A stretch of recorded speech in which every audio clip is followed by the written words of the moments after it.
കാട്ടുപോത്തിനെ വേട്ടയാടി പിടിച്ച് ഇറച്ചി വിൽപ്പന. രഹസ്യവിവരത്തെ തുടർന്ന് വനപാലകർ നടത്തിയ തിരച്ചിലിൽ പിടിച്ചെടുത്തത് വേവിച്ചതും പച്ചയുമായ 20 കിലോ മാംസം. മലപ്പുറം കരുവാരക്കുണ്ട് കേരള പാന്ത്രയിൽ ചെമ്മല സുബേര എന്ന ബാപ്പുട്ടിയുടെ വീട്ടിൽ നിന്നാണ് മാംസം പിടിച്ചെടുത്തത്. സംഭവവുമായി ബന്ധപ്പെട്ട പ്രതികൾ ഒളിവിലാണ്. Sacred Heart School, Kottakkal, a center of excellence where we teach, model and encourage a love of learning, collaboration and compassion for others. കഴിഞ്ഞ ദിവസം രാത്രി കാട്ടുപോത്തിനെ വേട്ടയാടി പിടിച്ചതായാണ് വിവരം. രാവിലെയാണ് മാംസം കണ്ടെടുക്കുന്നത്. പാത്രങ്ങളടക്കം 8 കിലോയോളം വേവിച്ചതും 12 കിലോ ഫ്രിഡ്ജിൽ സൂക്ഷിച്ച നിലയിലുമായിരുന്നു. പോത്തിനെ വേട്ടയാടിയ സംഘത്തിൽ 6ഓളം പ്രതികളുണ്ടെന്നാണ് സൂചന. ഇവരെക്കുറിച്ചുള്ള പ്രാഥമിക വിവരവും വനപാലകർക്ക് ലഭിച്ചു കഴിഞ്ഞു. പ്രതികളെല്ലാം നിരീക്ഷണത്തിലാണെന്ന് deputy range officer PN Sanjeevan പറഞ്ഞു. കാട്ടുപോത്തിനെ വേട്ടയാടി കൊണ്ടുവന്ന ഇറച്ചി വിൽപ്പന നടത്തുന്നുണ്ടെന്നുള്ളൊരു വിവരം കിട്ടിയതിനെ തുടർന്നാണ് ഞങ്ങൾ അവിടെ എത്തിയത്.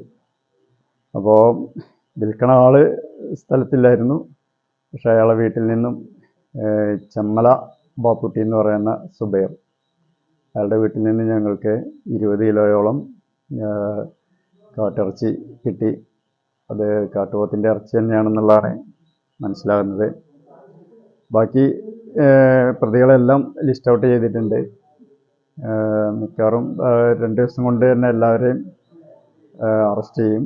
വേട്ടയാടിയ കാട്ടുപോത്തിന് എത്ര തൂക്കമുണ്ടായിരുന്നുവെന്നും എത്ര പേർ മാംസം വാങ്ങി ഉപയോഗിച്ചുവെന്നും കൃത്യമായ വിവരം ലഭ്യമല്ല. പ്രതികളെ പിടികൂടി ചോദ്യം ചെയ്താൽ മാത്രമേ ഇക്കാര്യങ്ങൾ അറിയുകയുള്ളൂ. പോത്തിനെ വേട്ടയാടിയ സ്ഥലവും വേട്ടയാടാൻ ഉപയോഗിച്ച തോക്കും മറ്റും അവശിഷ്ടങ്ങളും കണ്ടെത്തേണ്ടതുണ്ട്. മാംസം വേവിക്കാൻ ഉപയോഗിച്ച കുക്കർ, പാത്രങ്ങൾ, കത്തികൾ തുടങ്ങിയവ വനപാലകർ പിടിച്ചെടുത്തു. പ്രതികൾ ഉപയോഗിച്ച വാഹനങ്ങളും ഉടൻ പിടികൂടും. കാട്ടുപോത്തിന്റെ ഇറച്ചി പണം കൊടുത്തു വാങ്ങിയവരും കേസിലെ പ്രതികളാണെന്ന് ഉദ്യോഗസ്ഥർ അറിയിച്ചു.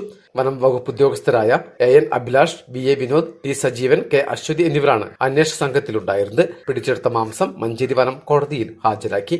മലബാർ ടൈംസ്, നിലമ്പൂർ.